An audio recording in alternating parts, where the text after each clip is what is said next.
La última y más violenta intervención del ejército en la vida política del país consistió en el autollamado Proceso de Reorganización Nacional, que se inició el 24 de marzo de 1976 con el derrocamiento de la presidente María Estela de Perón.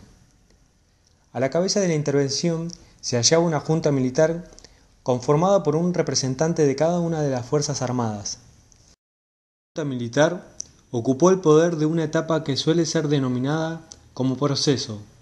También se dispuso que el mando directo del país quedaría en manos de un presidente, con facultades ejecutivas, legislativas y judiciales, designado y supervisado por la Junta.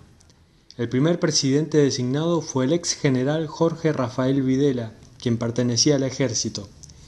Es considerada la dictadura más sangrienta de la historia argentina. Los golpistas ayudaron el poder en un contexto de violencia creciente, caracterizada por acciones de terrorismo de Estado llevada adelante por las Fuerzas Armadas y el Grupo Parapolicial AAA, y la actuación de organizaciones guerrilleras como Montoneros, de tendencia peronista, y el ERP, de organización marxista-guevarista. Los canales de televisión y las estaciones de radio, en su mayoría estatales, estuvieron íntegramente al servicio del régimen. El periodismo clandestino de Rodolfo Walsh fue quien denunció el plan que los sectores dominantes habían preparado desde hacía mucho tiempo y pusieron en marcha con el inicio de la dictadura cívico-militar. Tras el hecho, acabó siendo secuestrado y muerto por un grupo de tarea de la ESMA.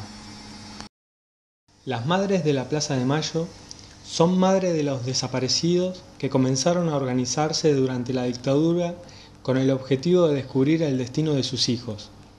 En 1977, el grupo inicial fue infiltrado por el integrante de la Armada Argentina y represor Alfredo Astiz, resultando secuestrados, torturados y muertos una cantidad importante de miembros del grupo, incluida algunas fundadoras.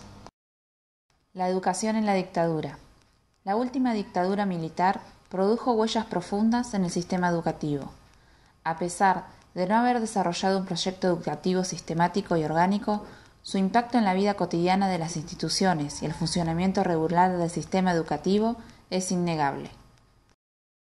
Como denominador común, estas políticas persiguieron ejercer un control pleno sobre los actores y las instituciones.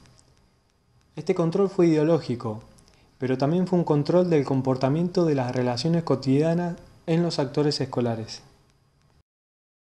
Por otra parte, estas políticas se articularon con elementos que ya se encontraban presentes en el dispositivo escolar construido durante un siglo.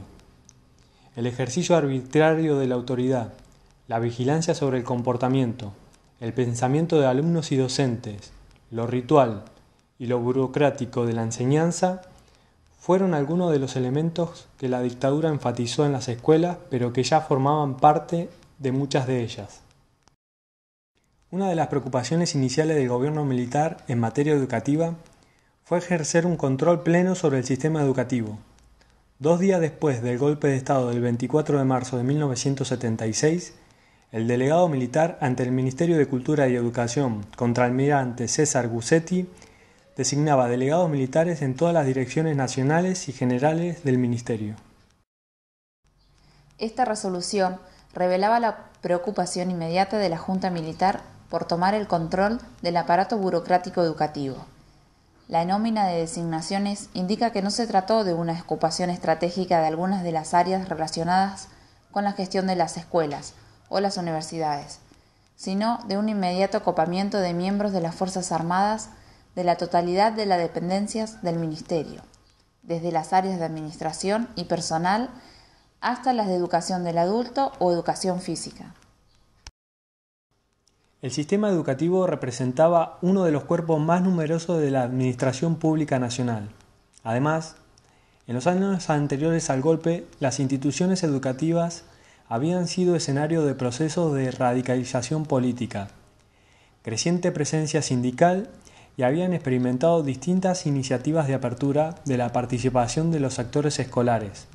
Concurrentemente con este control ejercido sobre la estructura burocrática del sistema, la vida cotidiana de las escuelas sufrió un impacto de la represión, los secuestros y desapariciones desde el inicio mismo de la dictadura.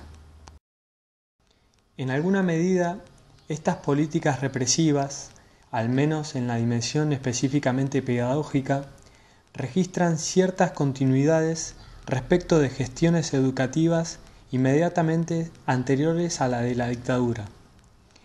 El ministro Ivanišević había iniciado ya la persecución de docentes y el control ideológico sobre el cotidiano escolar. La dictadura impuso de todos modos un salto cualitativo al construir estos elementos, en el centro de su intervención en el sistema educativo. Más allá de este copamiento integral de la estructura del sistema, durante el período del 76 al 83, la cartera educativa fue una de las que experimentó una mayor rotación con 6 ministros de educación en los años de la dictadura. El proceso llevó a cabo una sistemática labor de censura en la cual se quemaron cientos de miles de libros, por ejemplo, de editoriales como el Centro Editor de América Latina y Eudeva. En 1982, el gobierno militar emprendió la Guerra de Malvinas contra el Reino Unido.